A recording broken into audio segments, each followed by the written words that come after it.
Welcome to Aham educational academy. My name is Mohammad Sadiq. आज की इस क्लास में हम नॉन प्रोबेबिलिटी सैम्पलिंग के 3 टाइप्स को पढ़ेंगे। और आज की ये लास्ट क्लास है जिसके अंदर क्या है, सैम्पलिंग की जो सारी टाइप्स है, प्रोबेबिलिटी सैम्पलिंग की टाइप्स और नॉन प्रोबेबिलिटी सैम्पलिंग की जितनी भी टाइप्स है उनको क्या कर लिया है, हमने मुकम्मल कर लिया है। तो आप में से अगर किसी को भी डाउट है सैम्पलिंग के ताल्लुक से तो आप लोग जरूर इस क्लास को फॉलो करें। आपके सारे डाउट्स जो है वो क्लियर हो जाएंगे। तो आइए हम क्लास पे चलते हैं। तो आज की जो 3 टाइप्स है, एक है कोटा सैम्पलिंग, दूसरा है आपका डायमेंशनल सैम्पलिंग, थर्ड आपका है स्नोबॉल सैम्पलिंग। चलिए देखते हैं कोटा सैम्पलिंग ये होती क्या है। is a non-probability sampling method that relies on the non-random selection of a predetermined number or proportion of unit. This is called a quota। कह रहे हैं कि कोटा सैम्पलिंग जो है एक नॉन प्रोबेबिलिटी सैम्पलिंग मेथड है। यानी इसमें जो हम प्री डिटरमाइंड नंबर का सिलेक्शन करते हैं, प्री डिटरमाइंड सिंपल का जो हम सिलेक्शन करते हैं, नॉन रैंडमली बेस्ड पर यहाँ पर करते हैं। यानी अगर हमें कुछ भी इस तरीके का प्री डिटरमाइंड नंबर लेना होता है, फॉर एग्जाम्पल जैसे आप एक रिसर्चर हो, आपको जो सिंपल बोला गया है कि आप सिर्फ ऐसे ही लोगों का सिंपल ले सकते हैं जिनकी जो एज है वो 25 ईयर्स के होने चाहिए।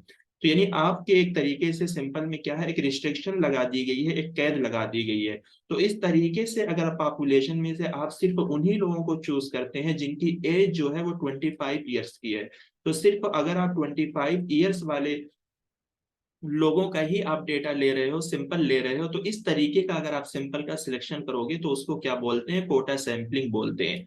अब यहाँ पर इस इमेज के जरिए आप देख लीजिए, आपकी पूरी क्या है, एक तरीके से पॉपुलेशन है।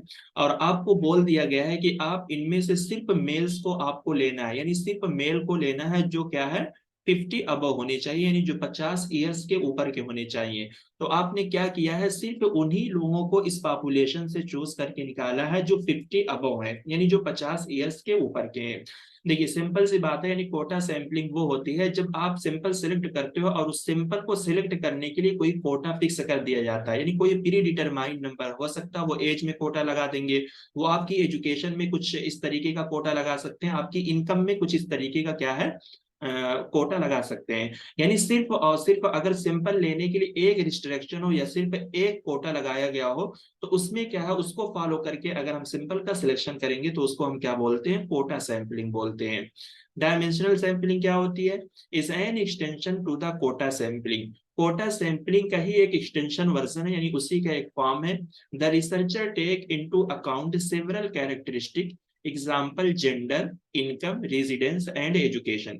देखिए कोटा सैंपलिंग में क्या है कि जब सिंपल लेने के लिए सिर्फ कोई एक रिस्ट्रिक्शन या कोई एक कोटा फिक्स कर दिया जाए, लेकिन डायमेंशनल सैंपलिंग में क्या होता है कि सिंपल लेने के लिए यहाँ पर क्या होता है, सेवरल कैरेक्टरिस्टिक का कोटा लगा दिया जाता है।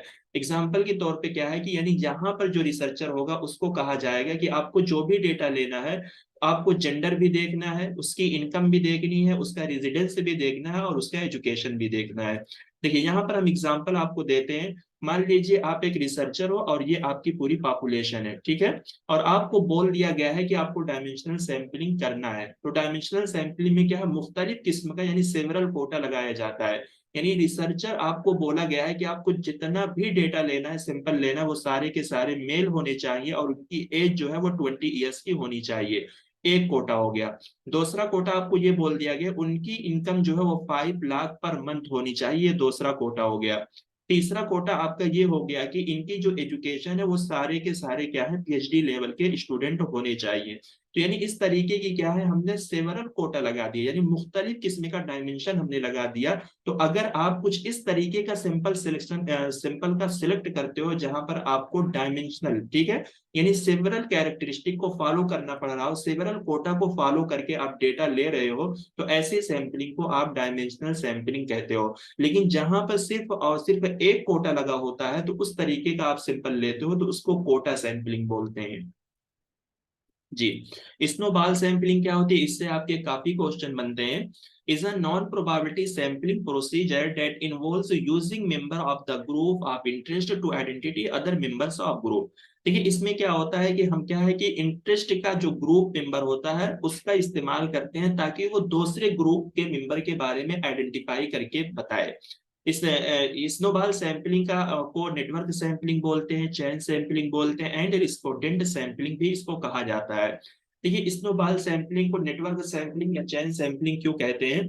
देखिए स्नोबॉल सैंपलिंग में जो हम जिससे पहला डेटा लेते हैं उसी से हम पूछते हैं कि आप हमें आगे का रास्ता बताओ, या आप हमें आगे के बारे में बताओ कि जो डेटा हमने आपसे लिया है इस तरीके का डेटा या इस सब्जेक्ट से रिलेटेड डेटा मुझे दूसरे लोग के बारे में आप बताइए कि कहाँ से हम ले सकते हैं।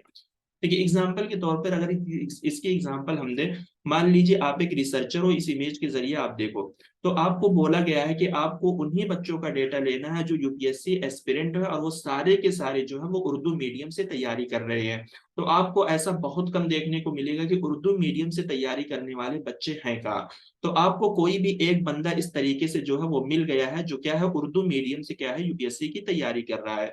तो आपने इससे लिया, फिर आप इसी से पूछोगे कि आप मुझे बताओ भाई और इस तरीके के एस्पिरेंट कहाँ मिल सकते हैं जो उर्दू से तैयारी करेंगे। तो इसने 3 लोगों का नाम बताया है, तो हमने क्या किया, फिर इनके पास हम जाकर डेटा लिए, फिर इसके पास भी हम जाकर डेटा लेंगे, फिर इसके पास भी हम क्या करेंगे, डेटा लेंगे। फिर इन तीनों से हम पूछेंगे कि भाई तुम भी बताओ कुछ इस तरीके के बंदे हैं जो और उर्दू से तैयारी करते हैं यूपीएससी की। तो ये भी बताएंगे, तो हम वहां पर क्या करेंगे, उनके पास जा जाकर इस तरीके से डेटा लेंगे। जैसे इसने 2 बंदे का नाम बताया तो हमने इससे 3 का एड्रेस लिया, और इससे भी हमने क्या किया है, 3 का एड्रेस लिया है। तो इसमें क्या है कि पूरा एक नेटवर्क बनता हुआ जा रहा है, पूरा एक चैन बनता हुआ जा रहा है, आपस में सब बिल्ड हो रहे हैं। यानी एक बंदे से हमने डेटा लिया और उसी बंदे से हम आगे के बारे में पूछ रहे हैं कि तुम मुझे आगे के लोगों के बारे में बताओ जो मुझे इस तरीके का डेटा दे सकते हैं। तो इस तरीके की सैंपलिंग को हम क्या बोलते हैं, स्नोबॉल सैंपलिंग बोलते हैं, जिसको network sampling, chain sampling and respondent sampling कहा जाता है। ये थी आपकी सैंपलिंग की काफी इंपॉर्टेंट टॉपिक, जिससे आपके हमेशा क्वेश्चन बनते हैं। तो आपको अपना डाउट्स जरूर क्लियर करना है कि प्रोबेबिलिटी सैंपलिंग क्या होती है, उसके टाइप्स क्या होते हैं, एंड नॉन प्रोबेबिलिटी सैंपलिंग क्या होती है, उसके टाइप्स क्या होते हैं। तो ये थी आज की लास्ट क्लास, जिसके अंदर हमने क्या किया है, नॉन प्रोबेबिलिटी सैंपलिंग की 3 टाइप्स जो आपके बचे हुए थे उसको हमने मुकम्मल कर लिया है। उम्मीद करते हैं कि ये वीडियो आपको काफी अच्छी लगती है, आपको सारी चीजें समझ में आती है। अगर आपको कोई भी डाउट हो, कोई भी दिक्कत हो, तो आप कमेंट बॉक्स में जरूर बताएं। और वीडियो को आप लोग जरूर शेयर करें अपने दोस्तों के साथ, because sharing is caring. Videos अगर आपको अच्छी लगती है, वीडियो को लाइक कीजिए, चैनल को सब्सक्राइब कीजिए। Thanks for watching the videos.